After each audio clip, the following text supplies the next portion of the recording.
Per-Åke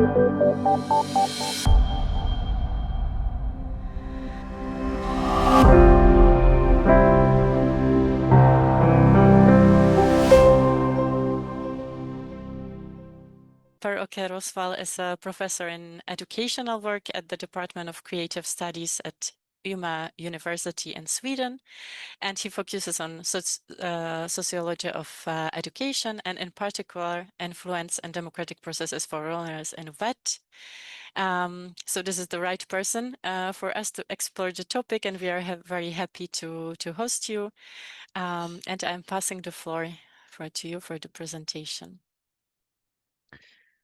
As Betka said, I have this background and I actually went to vocational education myself and started and went through the program of hotel and restaurant management before I went to university, started to become a teacher myself and in VET subjects, and also now I've been researching VET for quite a few years. So, as in the introduction, this will be a talk about the democratic participation in vocational education and training, and that is a long word, so I will say VET in the continuation.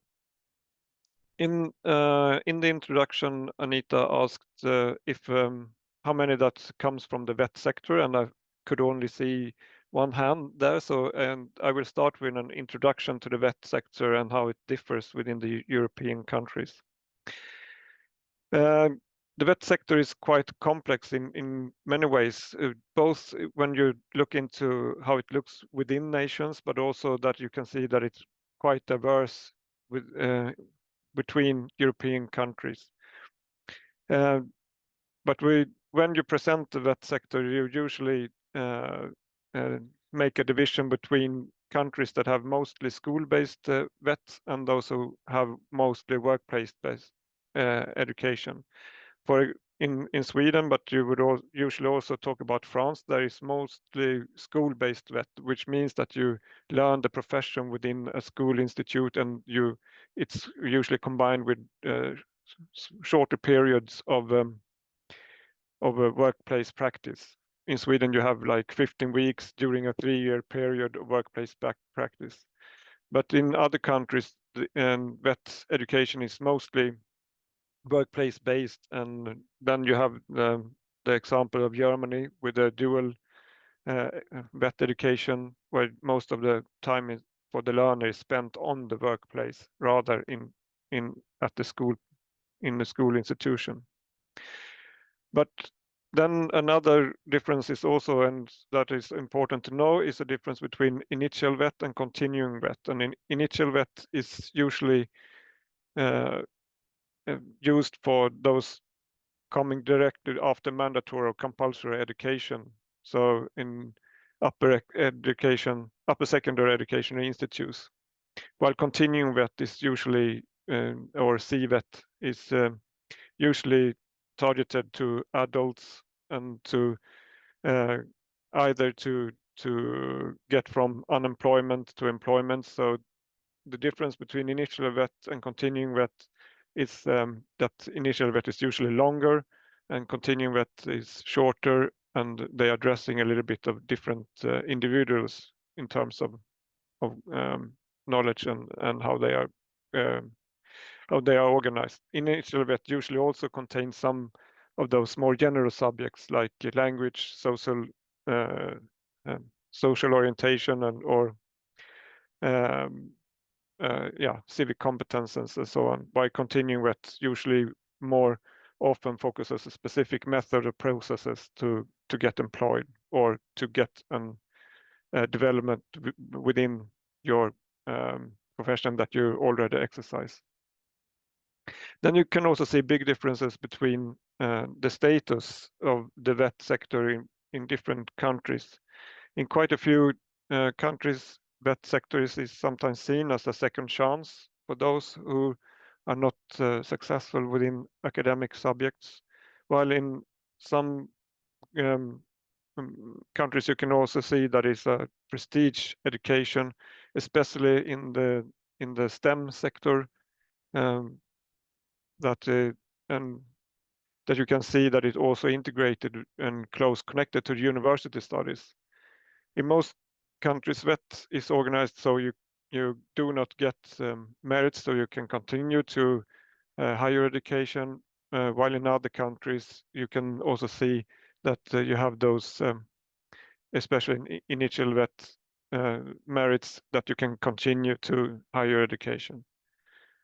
We can also, which is important to know, see that the VET sector compared to the in upper secondary education and compared to general or higher education preparatory programs are more gender divided, reflecting the labor market sectors within those VET profiles.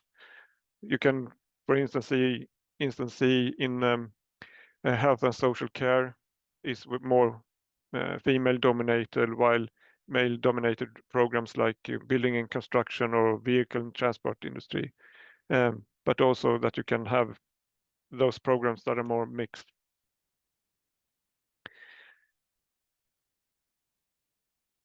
Adding to the complexity of the VET sector is that it often have many stakeholders. That can be seen when you look into who is responsible for the VET education. That is sometimes the Ministry of Education, but also the Ministry of Labor in different countries can be involved as authorities in developing the VET sector. But it's also, since it's leading to a profession soon after you finish your education, you can also see representatives from the labor market, but also representatives from education, and of course the learners also have a stake within the VET sectors. But that might sometimes adds to the complexity to organize VET and so on. And that is also reflected in the responsibility for VET in the Erasmus Plus VET exchanges that can be organized, or who's responsible for the Erasmus Plus VET can be organized very differently within different countries.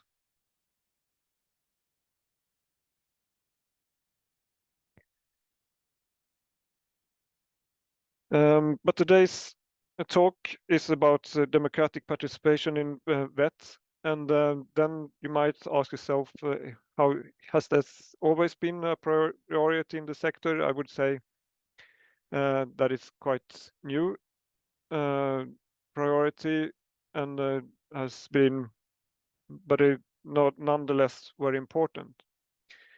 But the complexity and important to know when you look into the priority in the sector is that the VET education is influenced by labor market logics more than compared to more general or higher education preparatory programs at upper secondary schools. And the labor market logics is sometimes characterized as having strong emphasis on production and efficiency. And as a consequence, VET primarily focus on the learning methods and procedures of the professions. So what does this mean in practice? That it is, when you look into a VET classroom, you can see less of focus on democratic processes, which is equally important at the workplace to be a worker, both in how you socialize towards other staff at the workplace, but also when it comes to influence and transform the workplace.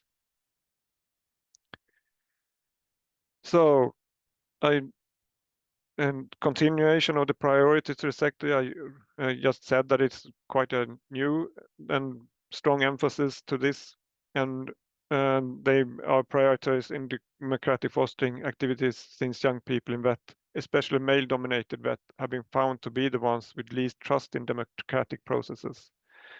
And as I said, I've been researching the VET sector for a long time, and it's not seldom that I meet young people from the VET sector. Then when I talk, are you interested in politics, or are you interested in the how to influence at the workplace, and they immediately react that this is not for me, and no, I'm not into politics and so on. But then when you continue to talk to them and what they experience in the vet education and during the workplace practice periods, they are very much engaged in how that they want to change things that they see as not working as they want. And then they start to speak to them about that, and I say, but that is politics. It's a workplace politics or the society's politics. And they say, yes, but if you put it that way, then of course we understand we are interested in politics, but it's not immediate to them. So when they answer to those surveys or to interviews about if they have trust in democratic processes, the immediate response often is that is not for them and so on. So this is something that both the Council of Europe and European Union has put knowledge to, and they want to kind of improve the competences for democratic culture in the vet, for the learners in the vet sector.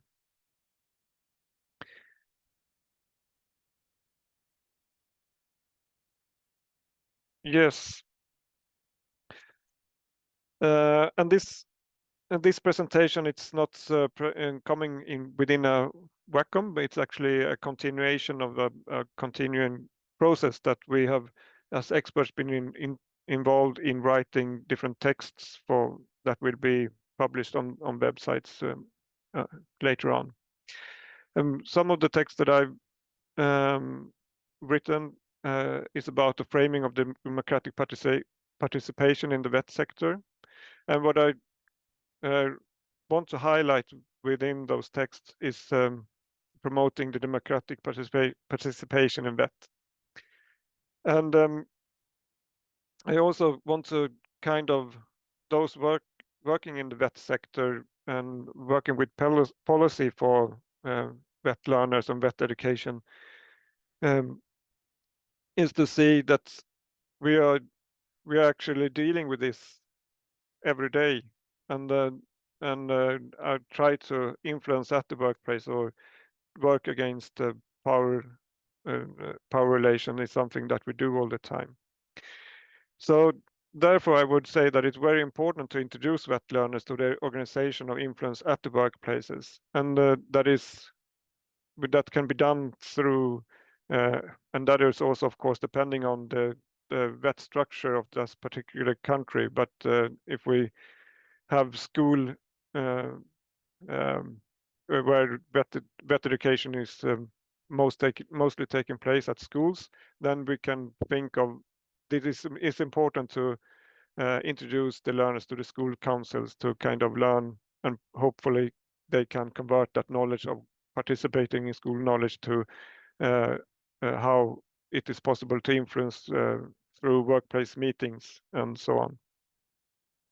But if the vet is organized mostly as workplace practice, then it is also important that the students, the learners, are involved in the workplace meetings and learn how to influence and what is valued as argument through trying to influence at the workplace. So I will have an example later, but it's about that is it's important to know that a written protocol from a big group of staff is more valued argument or way of argumentation than to have a individual oral complaint to the staff of your department. So that is some important knowledge to share with the vet learners.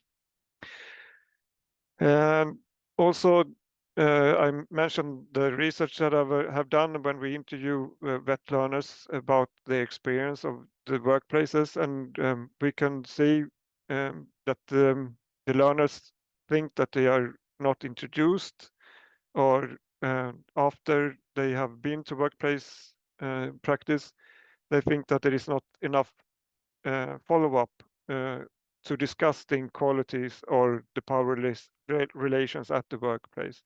And some examples that they bring up, that is discrimination by gender, sexuality, ethnicity, functional variation, etc. So it's from my experience and from the research I have done, I would say that it's important that to see that the learners actually want to talk about this and have influence to change, and also that the complexity of the workplace.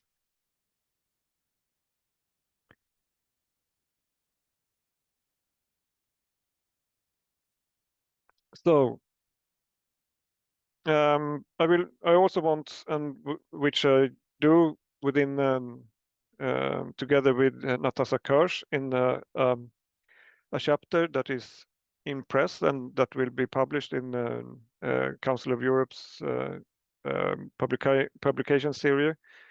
That is a concept or model that is related to democratic participation in the vet sector. And the concepts that we use and develop in this chapter is, and they are also widely used by quite a few.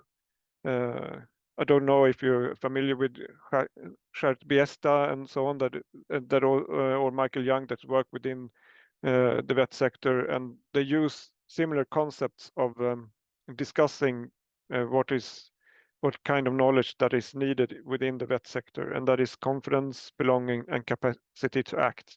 Is three concepts that are used to, and we use to discuss knowledge and how it's introduced within the vet sector. The confidence concepts, and it is also important to know that these three concepts is only separated for analytical and to kind of reflect on the knowledge within the vet sector. In practice, they are combined or intertwined. But the first thing and the basic knowledge is confidence, and that refers to gaining competence, knowledge, and critical understanding. So that is knowledge about the options available, but also competences to choose critically, understand short and long-term consequences of different professional options. And in that sense, you need confidence to gain confidence. You need factual knowledge, and you need knowledge of the methods and the processes of your profession to actually be a confident professional. So that is kind of a base level of knowledge. But to use that confidence, and also to exercise influence, you also need to think of the sense of belonging. And the concept of belonging refers to the right to be included socially, intellectually, culturally, and personally, and including the right to be autonomous. And I would argue that it's not possible to be included culturally, intellectually, without having the first base of factual knowledge and a broad base of the methods and procedures of your profession. But in vet, that means that vet individuals need to be included in the immediate and wider school-based and workplace communities, and how to see how you can develop the method and processes of the real profession. And the practice within these communities need to be inclusive, so it's actually see that you can act. So, but then those two kind of levels up to the capacity to act. If you have the factual knowledge or the confidence and the social belonging, you can also have the capacity to act. And this comes as a political reflection of the workplace. So you can think of you as an actor of the political change of the workplace. And as I write here, capacity to act refers to possibility to participate in the construction, maintenance, and transformation of social order at the workplace and civil society. Workplaces are always exposed to changes that can be due to climate changes or the ask of supply, or it could be due to immigration or something that is something that's changing the workplace, and the workplace and the staff at the workplace need to respond to, and that is usually done within workplace meetings and so on. But it's also important then to know how to actually influence and transform the social order of the workplace. But of course, this is not limited to the workplace. It's also some things cannot be changed by just changing the workplace solely. It also means that you need to change, like the gender order is something that might be changed on a societal level rather than at the workplace alone.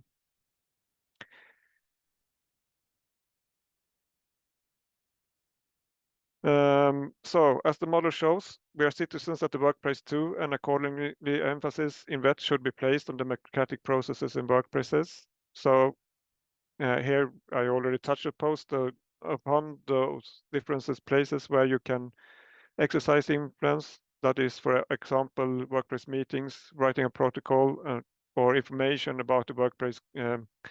Information about the workplace is important to exercise influence. You need to know the structure of the workplace, how to